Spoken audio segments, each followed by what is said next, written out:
Hey everyone, I'm Lola. Look at this gorgeous golden cruise ship floating under the night sky. Isn't it absolutely perfect for my 16th birthday party? The most thrilling part of the night was finally happening. The gifts, of course. All the wealthy guests lined up, eager to hand me their presents. Mr. Robinson gave me an expensive perfume in a dainty gold bottle. I smiled happily and placed it on my right, adding it to the approved pile. Next was a box from the Mitchell family, containing a pair of Jimmy Choo shoes. They were gold, but the heels were far too low. I felt a wave of disappointment, decided I had to pass on them, and sadly tossed them to my left onto the unapproved pile. Every single thing in my life needs to follow my specific high standards. You might wonder why. Well, from the day I was born with silky blonde hair and sparkling amber eyes, my mom viewed me as her perfect angel who deserved wonderful golden luxuries. She immediately ordered her maids to change my nursery interior to gold, along with all my baby clothes and toys. Throughout my childhood, she continued to spoil me. Once I asked for a piano, and a grand classical one made from pure gold appeared. Another time I wanted a pony, so she took me to a farm to meet Goldie, a mare with the shiniest golden coat. I happily hugged my mom, thanking her so much. She gently stroked my hair and told me that gold is the symbol of power and divinity, reminding me to never accept anything less than perfection. Those are the exact words I have been living by ever since. Back at the party, it was time for the cake. A massive 7-story cake was wheeled out, but my jaw dropped when I saw it was covered in pink flower decorations. I gave a disappointed look to our confused chef Franz and told him to scrape them all off and replace them with gold ones. He looked totally baffled, but quickly did it. I couldn't believe my night was almost ruined by pink flower. My mom patted my shoulder to comfort me, but my dad just gave me a disapproving look. He told me it was just a cake and questioned how I would ever fit in out there if I insisted on being so picky, suggesting I should join a public school to open up my eyes. Hearing him say the word school made me think. Being homeschooled my whole life meant I didn't have any real friends.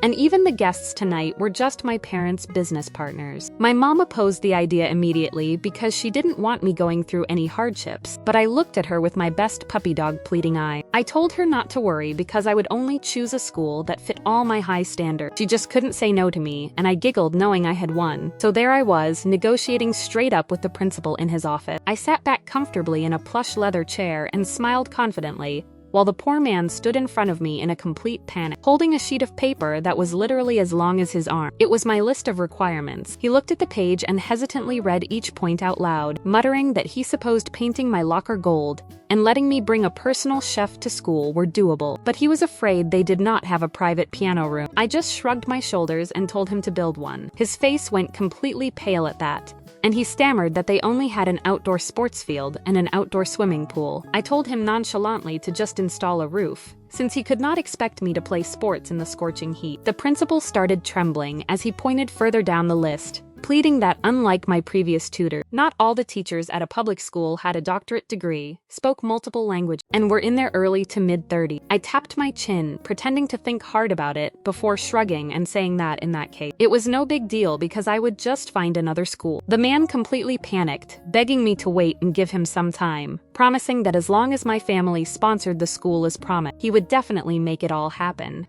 There you go. Finally, my very first day of school arrived, and the principal had even laid out a fancy red carpet at the entrance just to welcome me. The moment I stepped onto the campus, a massive crowd of students swarmed around me, staring in absolute awe at my noble vibes and high fashions. It was no surprise to me, honestly, because looking around at the other kids and their mediocre style, this entire school needed a serious makeover. But as I was scanning the crowd, I spotted a blonde girl who looked pretty neat. I noticed she was carrying a yellow Chanel classic flatback. What a total coincidence, since mine was a limited edition of the exact same brand. I walked right over to talk to her. Her name was Beth, and we just naturally clicked after a brief chat about fashion trends and cosmetics. Looking at her, I felt incredibly happy, thinking I had finally found myself an amazing new bestie. Every single day after class, I took Beth on shopping sprees at Saks for some bestie bonding. I bought her all kinds of luxury clothes and accessories in gold and yellow, making sure she looked just like me. I even convinced her to bleach her hair so it would be as bright as my own locks. She hesitated at first but agreed. Looking at her new look, I felt incredibly proud because we were basically twins now. But there was one major problem. Wherever we went, annoying boys followed us. One afternoon, as Beth and I were doing a runway catwalk out of the school entrance. A bunch of guys jumped out to flirt with me. A cocky boy smirked and told me that if I went out with him, he would give me the latest Gucci collection. I told him I was sorry, but I had already bought the whole store, while Beth held up our pile of Gucci shopping bags. The boy looked totally embarrassed. Then a nerdy boy nervously promised he could pick the stars from the sky for me. I shrugged and asked what I was supposed to do with useless rock. Right after that, a spoiled boy bragged that his dad had just bought him a Ferrari and could take me anywhere. Keeping a cold face, I told him that was nice, but my Rolls Royce was waiting right there, so goodbye. Once we were inside my car, I groaned, wondering why those idiots always made such a scene. There was no way I would ever fall for them. I wanted a Prince Charming who actually met my golden standard. As we drove, a great idea popped into my head to let everyone know my exact ideal type,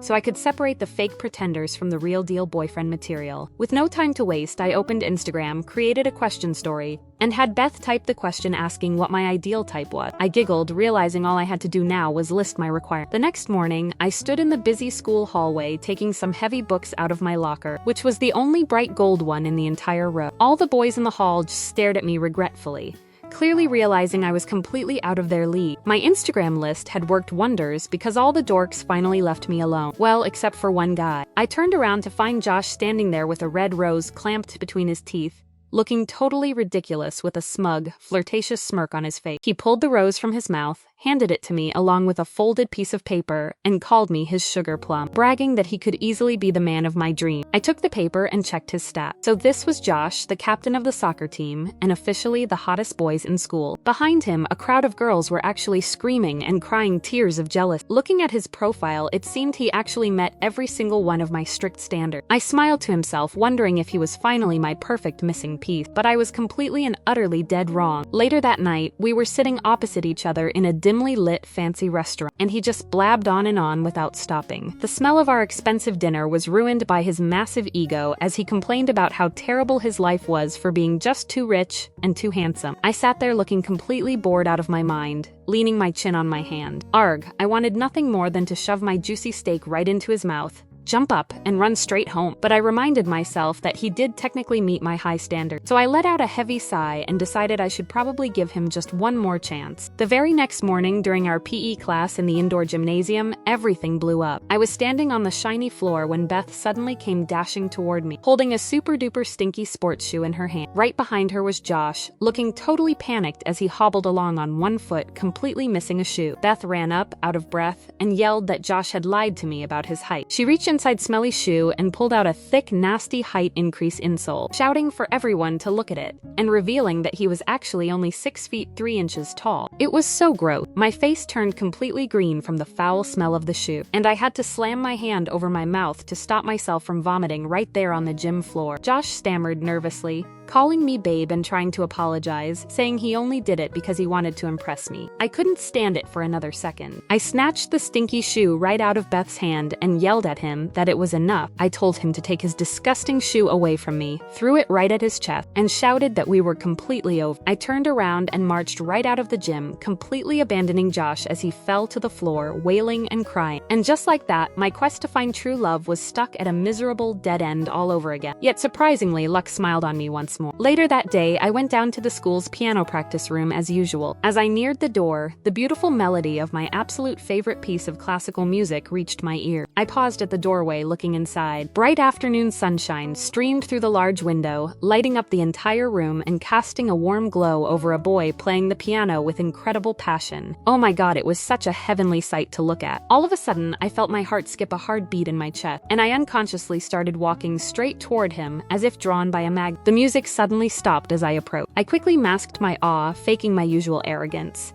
and told him that it seemed someone had really good taste in music, adding that his skills were not so bad either. The boy just shrugged his shoulders, looking deep in thought, and replied that playing well only mattered as long as you open your heart to feel its soul, instead of just learning the notes. Then, he stood up from the bench and walked right out of the room, not bothering to look back at me even once. That was a bit snobby of him, wasn't it? Yet, strangely, I just stood there completely dazed, feeling my cheeks blushing a bright red. But wait, I had to remind myself who I was. I couldn't just swoon that easily. I needed to see if he actually met my strict golden standards first. I immediately got to work, and Beth helped me find out more about it. It turned out his name was Connor, and he was a new transfer student trying out for the school basketball team. Knowing this, I marched straight to the basketball court, found the team captain, Ken, and whispered a secret instruction into his ear. Ken blushed bright red, listening intently to my words, and nodded his head repeatedly. I had asked him to invent an official excuse to force Connor to get a complete physical exam, which would take place at my own personal doctor's private office, of course. A few days later, the official medical results were finally in. I sat at my desk with a pen checking off the list. Natural blonde hair with no baldness, check. 6 feet 5 inches tall and definitely without any height increase insoles, check. Curly white teeth with absolutely no cavities, check. Wow, I murmured to myself, he actually ticked every single box. I happily marked the check boxes on my sheet of paper. Next, I rushed over to the principal's office to ask for Connor's official school transcript. And the data was incredibly impressive. He was always ranked in the school's top 2 students, so I checked off the box for being top 3 in every subject. He also actively took part in multiple extracurricular activities, and had even won a major prize in a national basketball tournament, allowing me to enthusiastically check off the state-level sports award. I felt so excited looking at the page. He was absolutely perfect. But there was still one crucial physical condition left on my list: the strict 6-pack abdominal standard. I giggled to myself, looking completely smug, because I knew checking this last requirement would be incredibly easy. Later that afternoon, I went to the basketball court during team practice and sat high up on the bleachers. I pulled out a pair of binoculars and focused them entirely on Connor. I watched him closely as he dribbled down the court, raised the ball high into the air, and leaped up to make a powerful dunk. As his arms stretched toward the hoop, his sports shirt shrank up just a little bit. I found myself whispering for him to go just a little higher. And then right there, his glowing 6-pack abs showed. Aha, there they were! Immediately, a bunch of schoolgirls sitting behind me started screaming loudly, looking completely smitten by the sight. I frowned, thinking those annoying girls were way too obsessed over his abs when those belonged to me. I spun around and gave them my absolute worst death glare, which instantly shut the fangirls up. I turned back around, smiling from ear to ear, fully convinced that there was no longer any doubt that Connor was my true Mr. Right.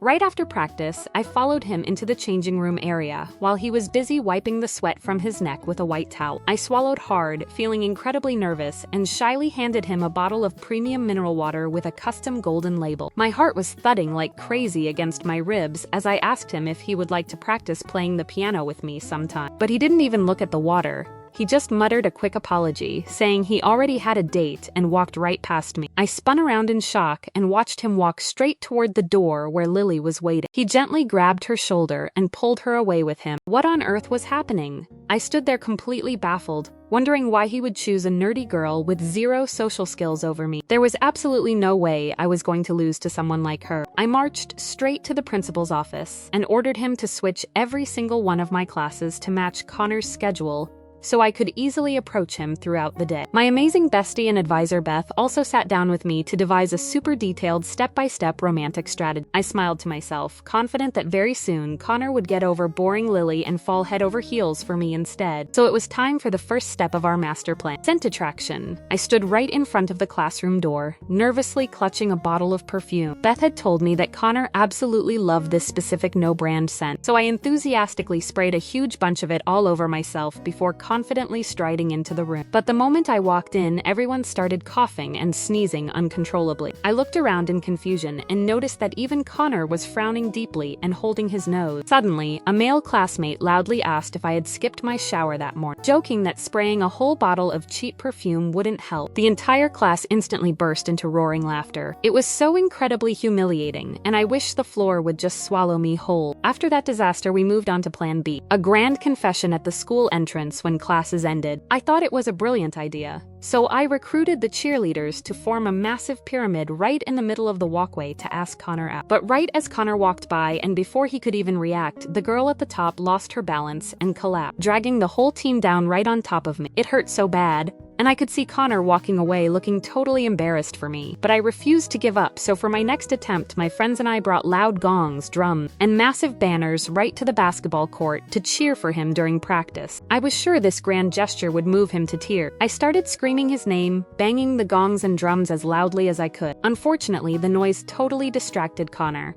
causing him to completely miss his shot. The ball bounced wildly off the rim and flew straight at my face, hitting me right on my cheek. The impact sent me tumbling face first into the sweaty, smelly armpit of a random guy standing next to me. It was so disgusting that I scrambled to my feet and ran away immediately. Later, I was walking down the school's front hallway, feeling completely depressed and sighing heavily over why everything kept going so terribly wrong. Out of nowhere, I accidentally bumped straight into Josh. He aggressively grabbed my hand and started begging me to take him back, whining that he had tried all kinds of painful ways to grow taller and had finally reached 6 feet 4 inches. He pleaded with me to stop pursuing Connor so I could become his princess instead. But as he spoke, I noticed a green runny nose dripping down his face. Geez, I was really not in the mood for this desperate guy. I angrily told him to let go of me, yanked my hand out of his grip, and stormed off. As I was leaving, I ran right into Beth. Her face darkened with an intense expression for a split second, but I was too upset to note it. The moment she saw me looking, she immediately brightened up and smiled as if nothing had happened. She walked alongside me and told me she had just figured out another clever way to make Connor mine. Looking totally scheming, she whispered that since it seemed like he was really into Lily, we simply had to find a way to separate them for good. Following Beth's advice, I called Lily to a hidden corner of the school corridor. I told her that as long as she stayed away from Connor,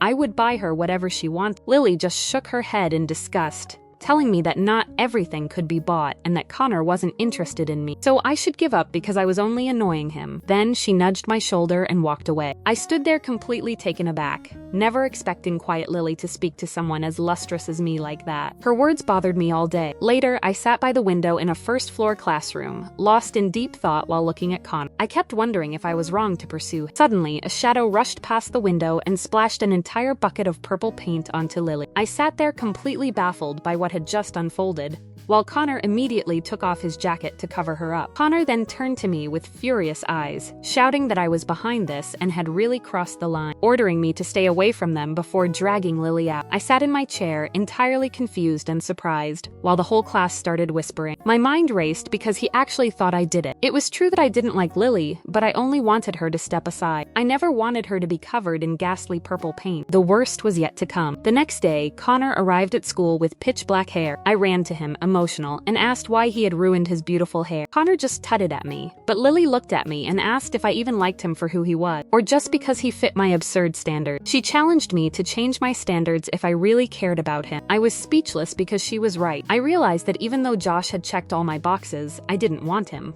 I only wanted Connor. Connor just pulled Lily away, calling me naive and spoiled. I grabbed his hand, demanding to know why he thought I had harmed Lily. He showed me a video on his phone and told me to drop the act, saying he knew the paint stunt was my dirty trick because Beth had sent him the footage of me trying to bribe her. Why would Beth do that? Suddenly, the principal called Beth to his office over the speaker. I rushed there and found out the boy who threw the paint had been caught and exposed Beth as the mastermind. She finally confessed and pointed at me, screaming that I had stolen her life. She was bitter that she had become just a replica of me, and she even confessed that she had been secretly dating Josh, only for him to treat her like a side piece while he tried to win me back. She sneered that if she couldn't have Josh, I would never have Connor. So all this time, I had let a fox guard the geese. I couldn't bear to be there any longer, so I skipped class and headed straight home in my car. That night, I lay on my bed in my yellow room, crying my eyes out. Seeing my distress, my dad came in to comfort me. I opened up to him about my messy love life and friendship troubles. He gently told me that those superficial standards didn't mean anything, and that I should open my heart to see the real good in people. His words stopped my tears. Dad was entirely right. I had been so obsessed with my checklist that I failed to see people's true nature. I chose Beth and Josh based on standards, and they betrayed me. Meanwhile, Connor broke every rule, yet I couldn't get him out of my head. My standards were like a sheet of music.